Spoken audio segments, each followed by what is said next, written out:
So I hope you guys enjoyed the break. We are going to do our first panel, as you can tell by all of the chairs up here on stage. So we're going to do the war of the executives that Mike talked about earlier. We're talking about the CISO and CIO relationship. I guess it's not a war, it's a relationship.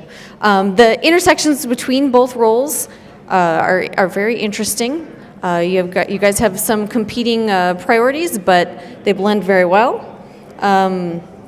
And so we're going to have Jamie Rees, CISO at NB Power, as our moderator, and I've gotten to know Jamie a little bit since he was on the advisory council. So I'm really excited to hear what he has to say about it. And then Dino Miel, the CIO of the District School Board for Niagara, John Levay, also on our advisory council, the CIO of Niagara College, and then our Zscaler panelists, Bill Harmer, he's the CISO of Zscaler, and Olivera Zatezalo, the CISO of Huawei Canada. We also have Mary Siklis, the Director of Information Security at Bayshore Healthcare. So I'd like to bring out our panel, and you guys enjoy, and I'll be right back. Thank you so much.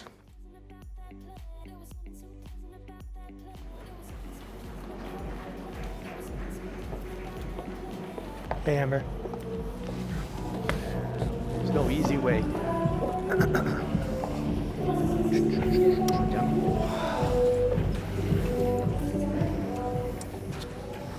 fall over. Oh, I can't see anybody. Hey. Stole my podium away from me.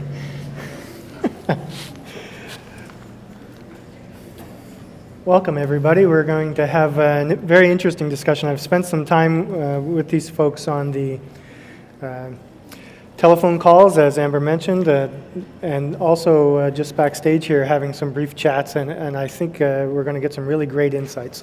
So we're going to first just run down the panel really quick and let everyone have a minute or so to say who they are and why we should listen. We'll start with me, though I'm the least important.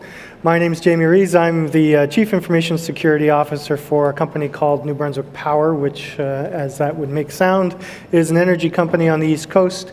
We do everything, generation, transmission, distribution, and home products. There I am in charge of security, both physical and cyber, from across the entire corporation. We'll just let Mary tick it off there. Hi everyone, I'm Mary Siklis. I am the Director of Information Security at Bayshore Healthcare. We are a Canadian organization that provides health services to over 250,000 patients across Canada. We primarily provide security support for all of our branches across the organization. Hi, I'm Dino Miele. I'm Chief Information Officer at the District School Board of Niagara, and I have another 1 1/4 hats on. So the CIO position works with over 36,000 students and almost 100 schools within the Niagara region. And we do all the strategy support and all of the things that are required to help students engage with digital transformation and technology in the classroom. The 1 1/4 hats is the next one is we've brought together an innovation system and ecosystem in Niagara to create an entrepreneurial mindset for students connected to real-world learning through incubation, acceleration of companies, as well as connecting them to real business solutions and problems. And the 1/4 one is trying to figure out what the CISO and CSO position is connected to education at this point as we're growing into that transformation. Hi, I'm John Levay. I'm the Chief Information Officer at Niagara College.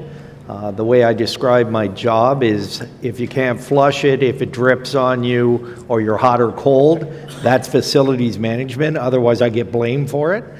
But my bigger part now has been, my latest focus for the past number of years has been around cybersecurity. So it's quite interesting to be kind of wearing and having your feet in both of those camps, both the CISO kind of camp, even though I have a CISO report to me, as well as trying to improve cybersecurity at our college. My name is Bill Harmer. I'm the America CISO for Zscaler. We are a security platform providing security services to companies in all industries globally, processing about 75 billion transactions a day. And I'm the former head of security for the cloud division of SAP. Good morning, everybody. I'm Olivera Zatezalo, and I'm Chief Security Officer at Levay, Canada. I'm sure most of you would agree that that's one of the toughest jobs, not just in Canada right now, but globally.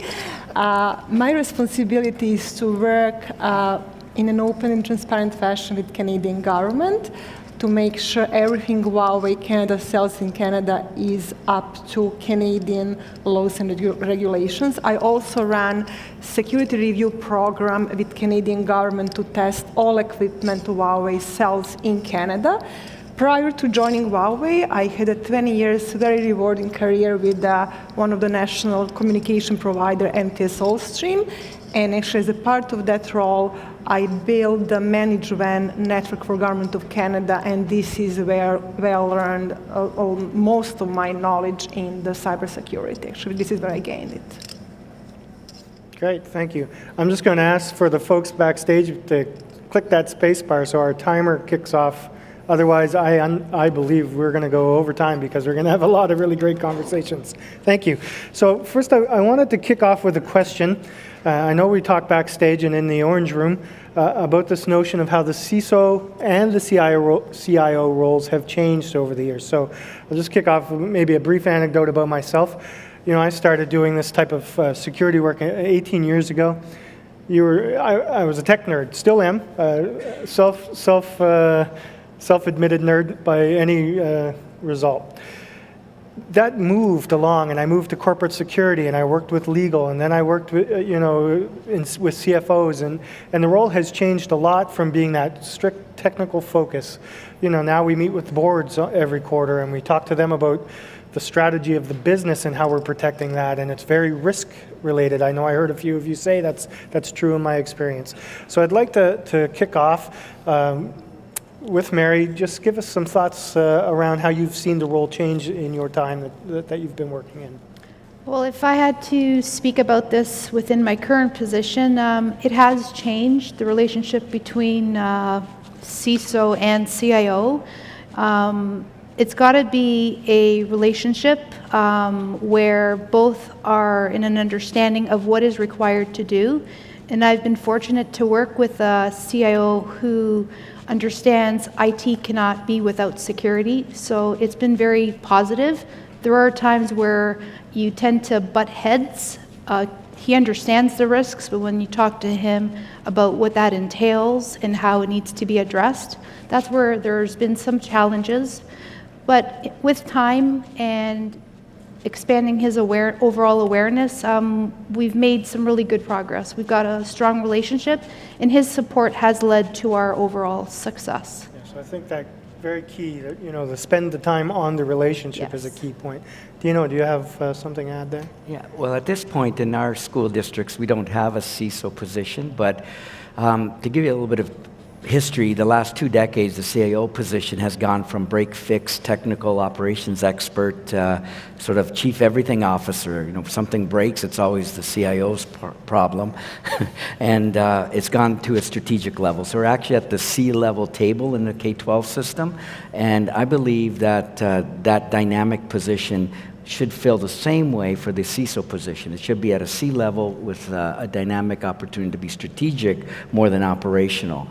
When it comes to the difference, it's not really understood very well in the K-12 and the public sector industry because it's still the CISO, the CIO, they expect agility and speed, and for the CISO or CSO, they expect basically cyber attack, defense or stop. And I don't know if you can ever stop cyber attacks because it's like the rain falling, as we said backstage.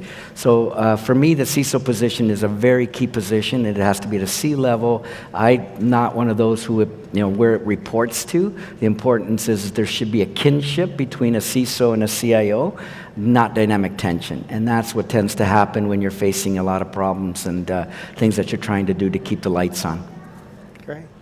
In higher education in general, most of the time CISOs tend to report up through CIOs, and CIOs aren't always at a VP level. They are in larger organizations, but we don't have a lot of larger organizations out there. So What was interesting from Mark's conversation was in business watching a CFO and a CIO or a CISO struggling for value or for money all the time and having that push-pull. I think you really need to have a partnership across your organization, such as what we get to do in higher education is the CIOs go to board meetings, but they go there to be able to present and be able to talk about the strategy that the executive teams are really, they'll go and get the money, and with me reporting into fundamentally a CFO within our organization or a head of corporate services, that gives me the access to the money and the strategy to be able to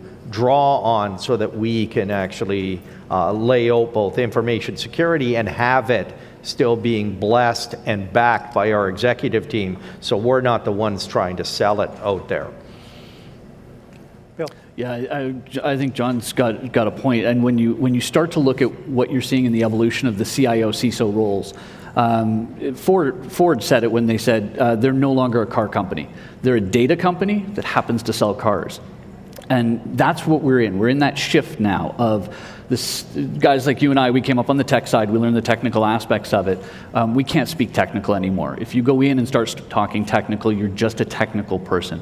We need to learn our business, understand how the balance sheet works, the P&L, all the aspects of it as to why we're in business. And we will then start to see ourselves on par with CISOs. CIOs have been doing that for years. They know their business. They know how it affects from a budget perspective.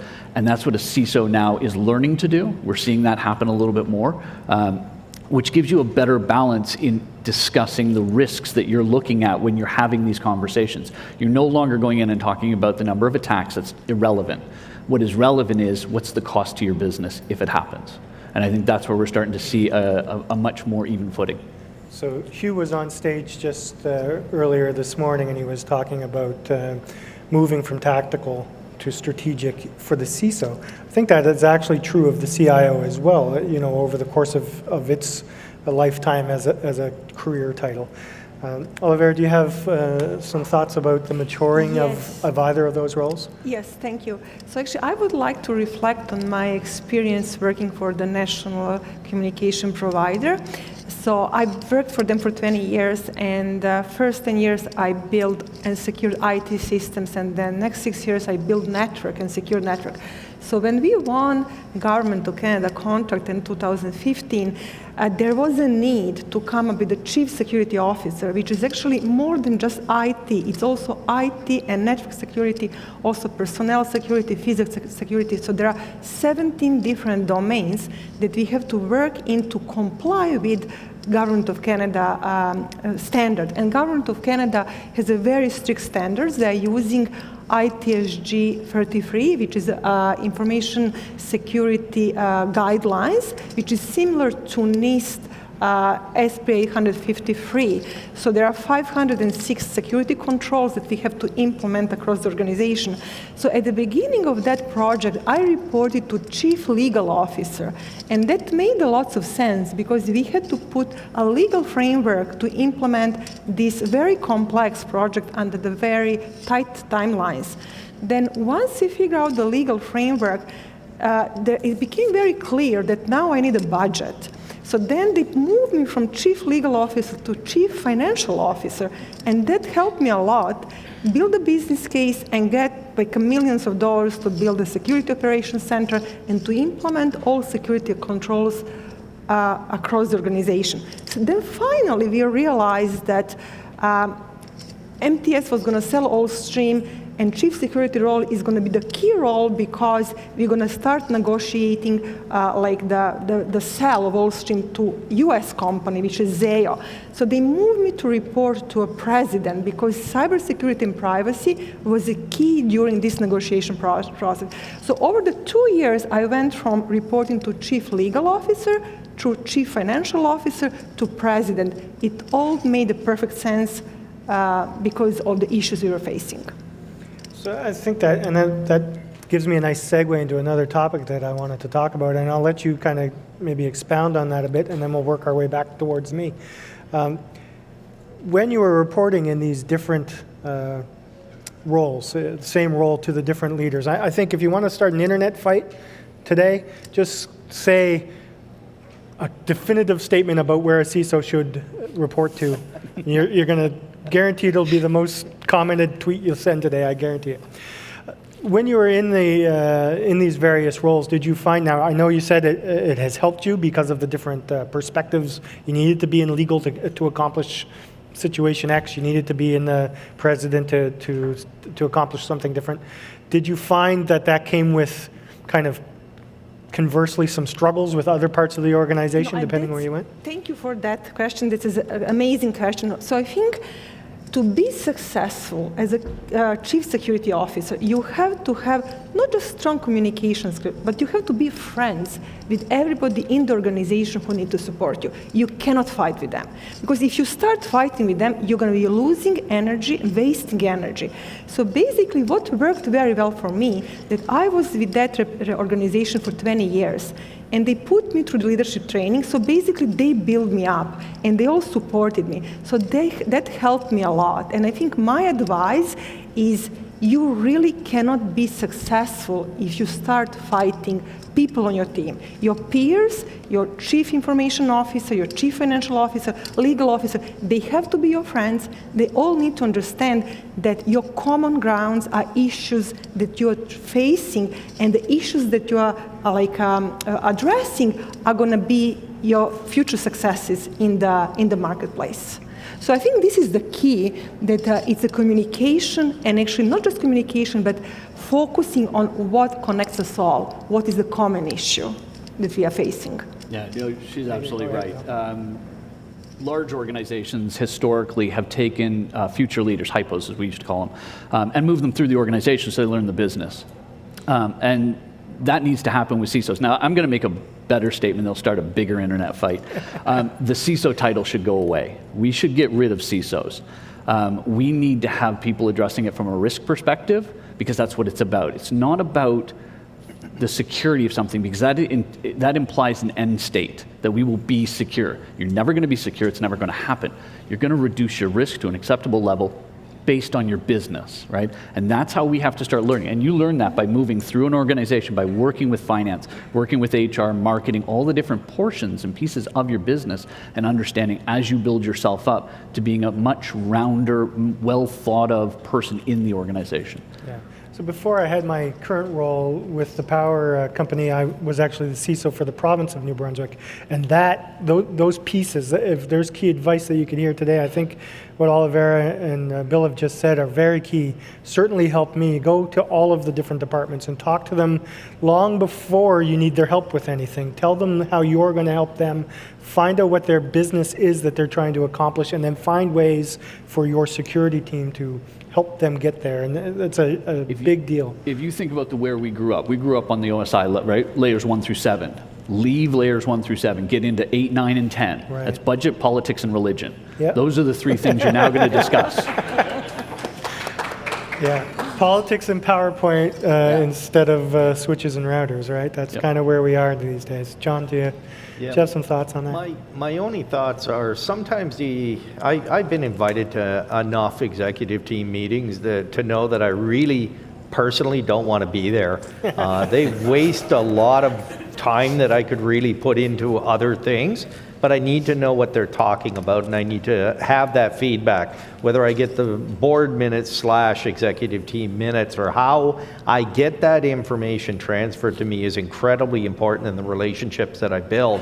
As long as I can get to the team when I need to, and I can get the team, as I've said, fighting for what directions they want to go in. They fight for the money, so it's not my battle to have to say this is what it'll cost you. We have that conversation behind the scenes. They go and get the money. They hand it over to us.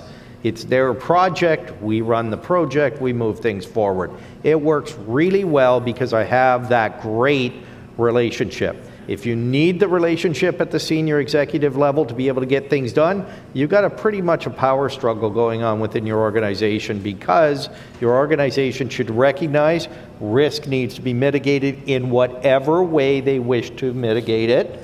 If they want to put more importance on cybersecurity so you have less exposure, that's wonderful. If they want to just pay, then they're just going to pay, and you know where you stand in your organization. You really got to decide where you want to fit, and it is a battle to work your way in. If you have to fight to get IT recognized as important and critical to the business, you might want to change companies and find one that you got less of a fight that you're putting on, and you can actually deliver those services to the organization at the time.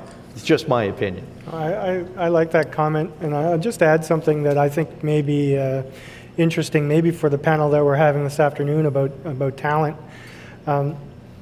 If you find yourself in an organization where you know where you sit and it's not on the receiving end of support and good things, that'll get around. And if you're trying to hire people into that program, somebody like me is going to kind of do their research about what that CIO is like or that CEO is like, and decide whether or not to join your company based on those. Hopefully it's more than rumors, but at least the scuttlebutt, as they say, going around the community. The security community, probably especially in Canada, is a rather small one in comparison. We have to be aware of these things when we're off trying to show our best foot forward so people want to work with us. And that would also apply, I think, to business partners that may be coming on board with you in all kinds of other ways. Security is something that people are interested in. Tino? I think I echo most of what my peers have said here so far. One of the important things is communication and collaboration. It has to happen whether it's at any C-level, but you have to be able to communicate and be at the table and have a voice at the table and be able to listen to what they're trying to ask of you as a CIO or CISO, that being an executive position, whether it's the director of education, the director of a company, the president, CEO. The issue I find in my experience, I've been doing this for 35 years and I've come from the grounds up, is that there's always a struggle, and it's a contentious dynamic tension, whether it's with peers or colleagues or the executive team, whether it's a budget issue or an ROE, a return on ego that you're having to solve, or an ROI, not an investment on the individual, right? And you're saying, wait a minute, we're here to provide the support, the services, to keep the lights on for the services we're trying to do. And it's really difficult if you don't have that collaborative environment and that trust from the C-level group of the company. Yeah, Dino, don't forget, ROI in the CISO world is rate of incarceration. So. Mary? I've personally gone through a bit of a challenge where I currently am, because the security function was in its earlier stages. So there was movement of the role. First I was placed within the CIO, moved into a clinical team who cared only about addressing the needs of a patient, whether it's changing their wounds. They didn't know anything about security, and their eyes always rolled when we started speaking about firewalls, penetration testing. It was like a whole different world for them. Then when it was moved under the CFO, again, it was all net new. He saw aspects from a controls perspective, so everything to him had to be looked at a little bit differently, and it was about helping him understand, and that was one of the critical things. So as an example, if we had a DDoS outage, he's like, Mary, you spoke to me about that DOS. Yes, I spoke to you about that DOS. This is what this is for. So as his knowledge expanded and he understood security, he realized what the importance was. Again, that was a temporary spot for security. Security right now sits under the CIO. Sometimes it's great, sometimes there's a conflict. It depends what you're dealing with. If it's an audit issue, there's always a conflict, even though he is supportive, but you gotta find the right balance. And as my peers have mentioned, there's gotta be collaboration. There's gotta be transparency. We're there with the same goal as the business, to be an enabler. A lot of us see us as black and white, but we've got to take that notion out of people. We're there to enable their business by providing them with secure and compliant solutions. And so I spend a lot of time. We've been hiring some very young people. We set up an apprenticeship program in my company for cyber people. So we've been taking on some very young folks, high school graduates, in fact, to come work with us full time. And they come with a certain profile. Certainly we want people with technical ability. We want people with critical thinking, etc. But you can push that critical thinking into that this is all wrong and this is all right kind of black and white thinking that you're talking about. And that is a maturity thing. So one of the things that we have to mentor the most with our young newcomers to our company is that notion that it's not all black and white. And sometimes you have to have very blunt discussions with them about the fact that security exists to keep the company running, not the other way around. So it's a lot of fun, though. I think that's important that we do that. It's probably true for older people too, but in my experience with these young folks, has led to a lot of great conversations. So we heard about your kind of bopping around internally a little bit, Mary, and the way you had to handle these various scenarios. I think while we have such a good breadth of different industries and education on the stage with us, I'd like to kind of investigate that a little bit. So I mentioned during my intro that I've worked in banks and in telecoms and for the government and for now an energy company. And I share something that Mary said backstage, and I'll let her elaborate on in a sec, this notion that in a lot of ways security is security. There's a lot of overlap in the principles and the things that we need to do through those. But there's also some nuance. So I'm hoping that each of the panelists will start on this end and work our way back down again, can share some of that nuance they've seen in those various pieces and how that plays on what a board wants or what a CIO is looking for versus what a CISO would be looking for. Want to have a go at that one? Sure. I guess from my perspective, again, no matter what industry you've worked in, I worked in retail, a SaaS company, and primarily healthcare. To your point, security is security. The controls are always the same. When we talk about perimeter, we talk about firewalls, there's endpoint protection. When we go to the cloud, it's still the same controls, whether you're in a retail or a mining company. The methodology is all the same. What is different is how we tackle the information that we are trying to protect.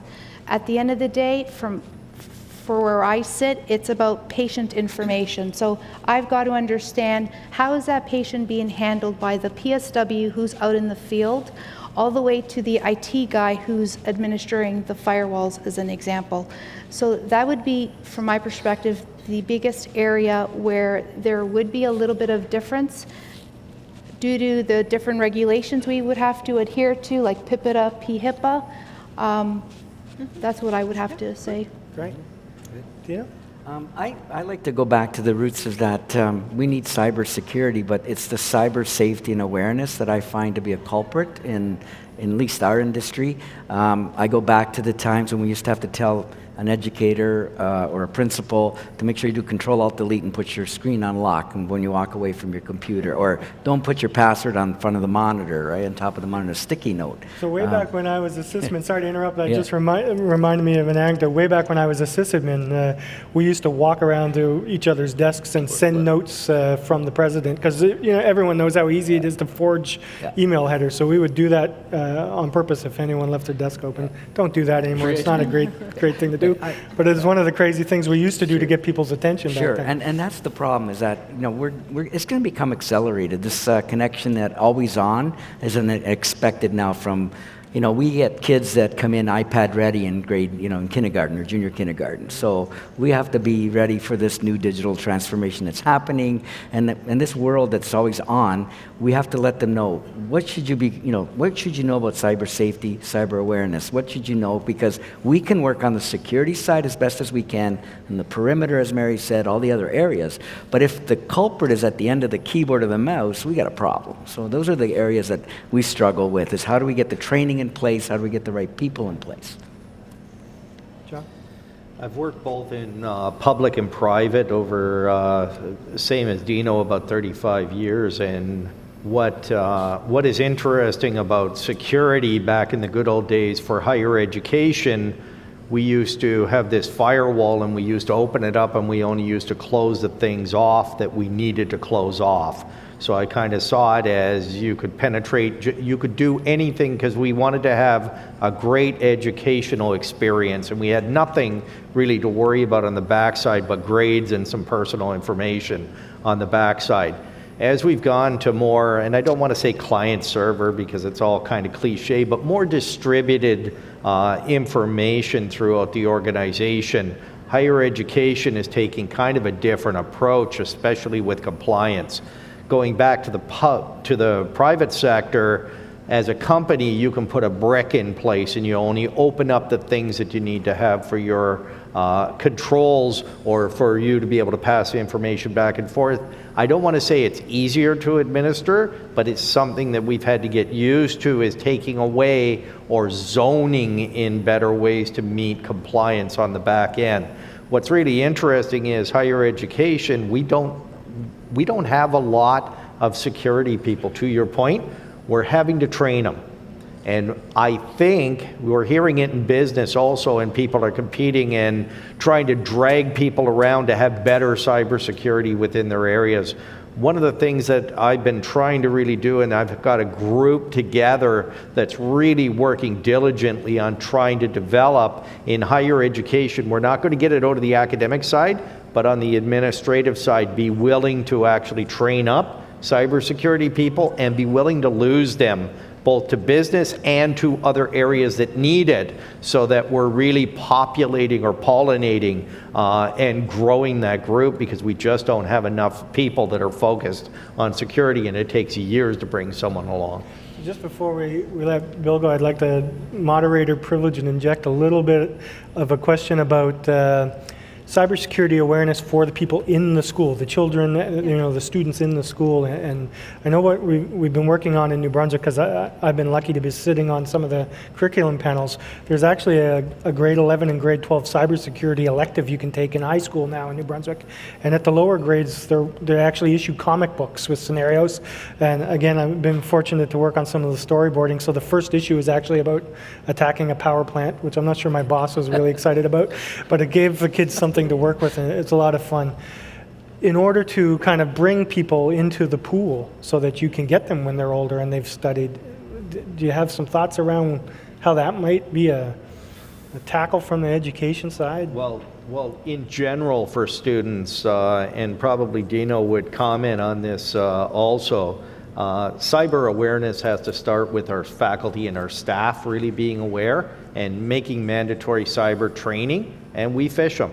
And when we fish them 5 times a year, and we try to get that the managerial backing. We've got executive team backing, and what we have to do is go up sometimes to a vice president to get the managers and the directors to go after the employees that aren't doing it, or the directors or the managers in some cases aren't actually completing their fishing training or their remedial fishing training.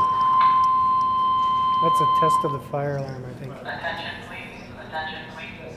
The 11 a.m. fire test has been moved to 12 p.m. Okay. That's Fire test has been moved to So we don't interrupt your presentation. Yes. that was a test cyber breach. There we go. Now, where was I? Yeah. With trying to train up people, I think it's a little more difficult. We're having to actually, I don't think we're going to be able to bring in people and teach them those skills, because they need so much more education.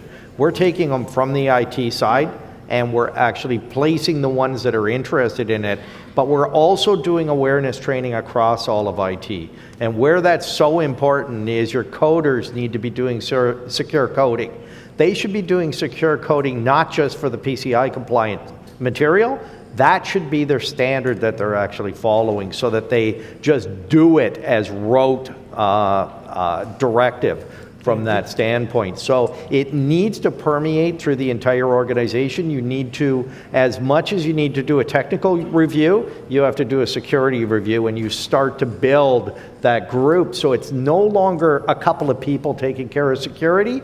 You have the entire group focused on doing security just as part of their job. So I promise, Bill, you can go in a second, but I wanted to follow up on that, because I think it's a very important thing, because I agree 100% that that's what we should be doing. And generally, I think the argument from the director of IT or the CIO is that's now going to take me extra 15% of time or whatever the thing is. If you have a breach, you won't have a job. No, I agree. I'm with you on that. You're preaching to the choir on this side. Someone is going to pay. But we do have to be able to manage that expectation that doing security where it should be done early on will take a little longer, but the payoff is on the back end, right?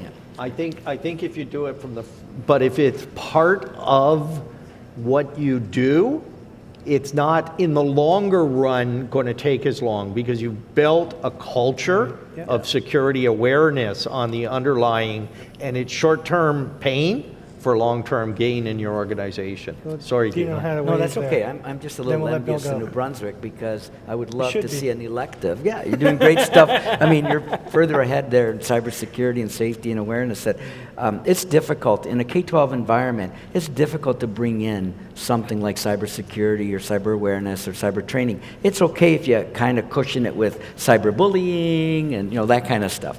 But we're so busy, the educator or the leaders will say, we're so inundated and busy doing math and literacy and science that we don't have time to teach this. And it's that's a dangerous, slippery slope that we're going down. I think that's a really great, it's almost the same thing that we have internally in corporations, right? We have people that need to do their real work. The real work of teaching science, right? Go ahead. Now you've hit on something. Punch me. Because the world do the real work. When we start separating ourselves from the real work, I get it. that's when we do ourselves a serious disservice. From an education perspective, and interestingly enough, the three of you that have said things, you've all said it from the same thing from a different view. Yes. What is the objective of K-12? It's to educate the kids. But what are we educating them on? Is it math? Is it home ec? Is it car building? Is it being safe in the world? And that's what we have to, the culture has to change. We have to change the way we approach this. This is not the nerdy go do a tech thing and you won't get hacked. It's, not to walk down the alley at night. So why do you click on the link, right? People don't understand it yet. We're at a historical change in human society. From a cultural perspective across all cultures, we have a common culture now, and it is the world of cyber. It is what is happening there, and that's why when you say that the controls are all the same, not the controls, the tools. The tools are all the same. How you implement them are different, because if I've got a pacemaker, I do not want a password on that.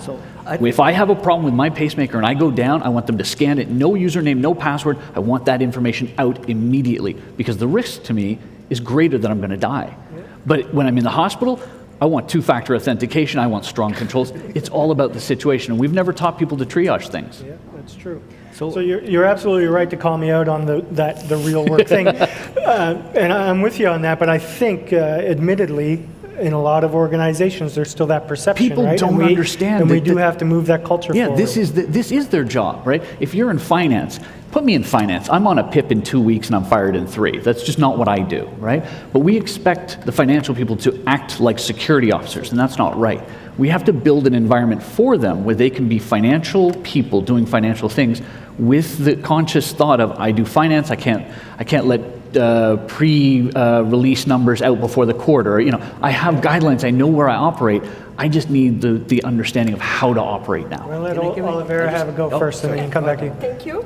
Actually, this is why I love working in cybersecurity. We are all passionate about this, and it's very, and this is great being surrounded with people like this. So, going back to your question, which was 3 challenges. So I always worked in the critical infrastructure. Telecommunication is a critical infrastructure, and it's a little bit different than any other. And I'm not saying hospitals are not important. They're more important than maybe anything else.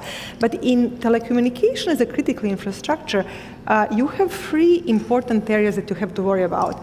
It's first personnel security. So this is the biggest challenge I faced. When you assign the people to work on critical position, you need to have top secret clearance for them. It takes 2 years to get that clearance, and people are asked to go to the very painful process where they have to share their private information. Even I was asked to provide employment information for my father-in-law and my mother-in-law in order to get a secret clearance. So we lose lots of people during that time. First, it's time-consuming, 2 years, and some people are not comfortable, so you have to involve and work with HR to make sure that if you're in the middle of project and you're changing this description of somebody's jobs, do you have a legal right to do that? Because you cannot fire him for not willing to give you information about his parents-in-law, let's say. So that's the first challenge they learn. Second challenge is physical security. So when you're working in the telecommunication, again, as a critical infrastructure, you have to make sure all your data centers have physical security up to RCM standards. So sometimes you're leasing these facilities. Let's say I have a data center in Mississauga. I don't own the real estate. So I have to apply for the business permits and stuff like that. It takes a lot of time. It's very time-consuming. And the third issue that I want to stress out, when you work for the big organization, like at that time when I worked for MT Solstream, we had 8,000 people. And people are very creative, they're all smart. So some of them developed small applications that they want to use to help them throughout the process. We didn't know about them. We only learned about this application when we started doing the inventory. And then these applications were not up to date. You have to do vulnerability scanning. You have to make sure security updates are up to date. And actually, they are running on unsupporting platforms. So that was, for me, that was another third challenge. So again, going back, 3 big issues. Personnel security is very important for a critical infrastructure, physical security, and also vulnerability management.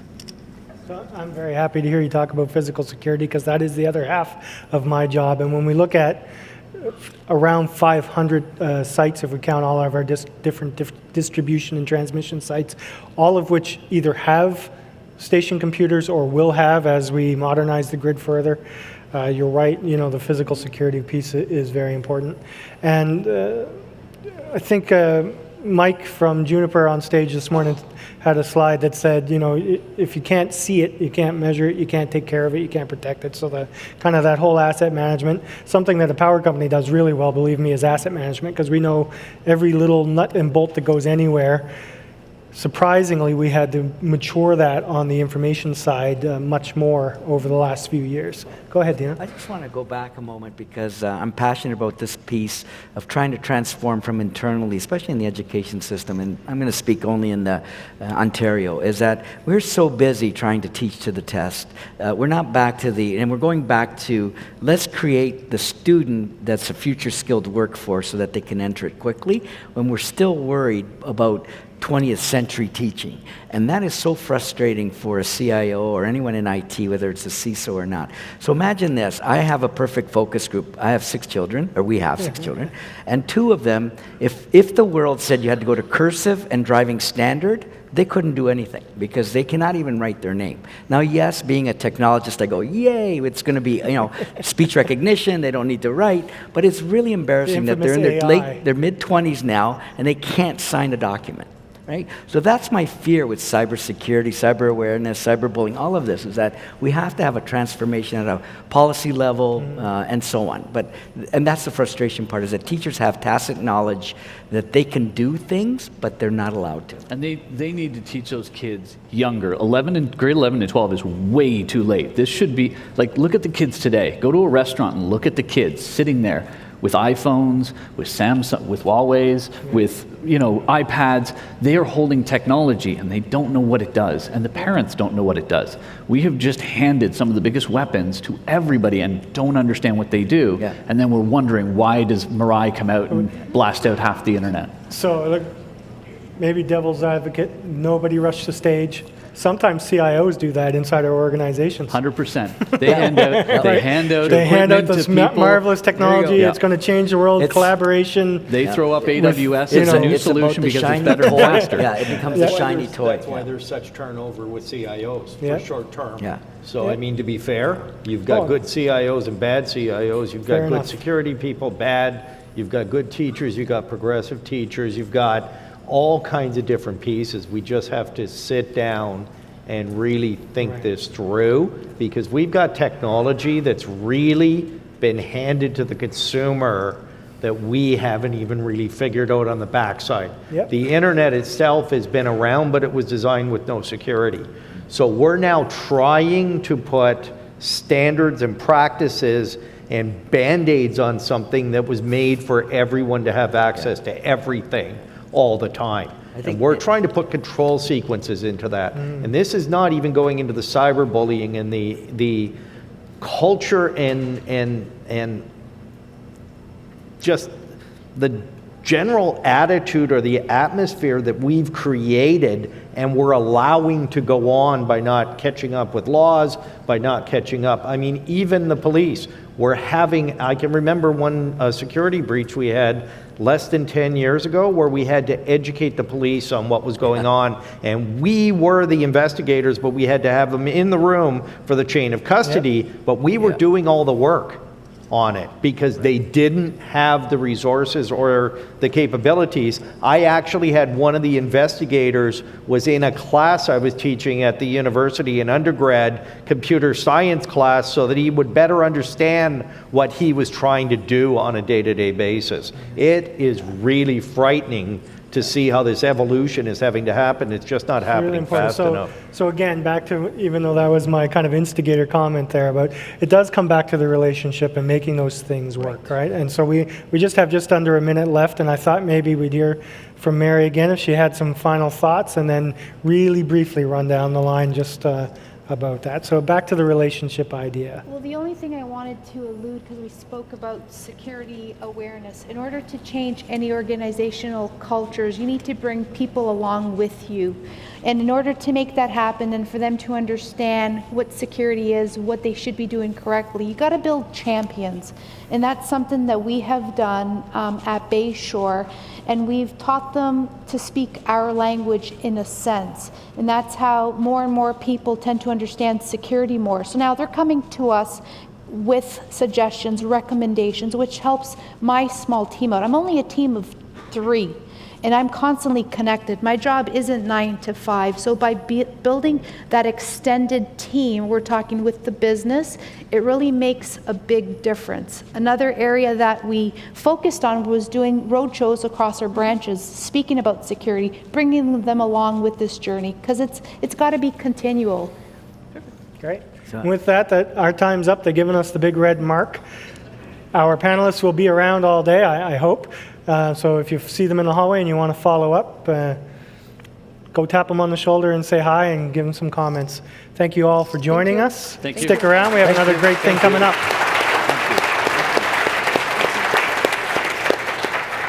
Please. Okay.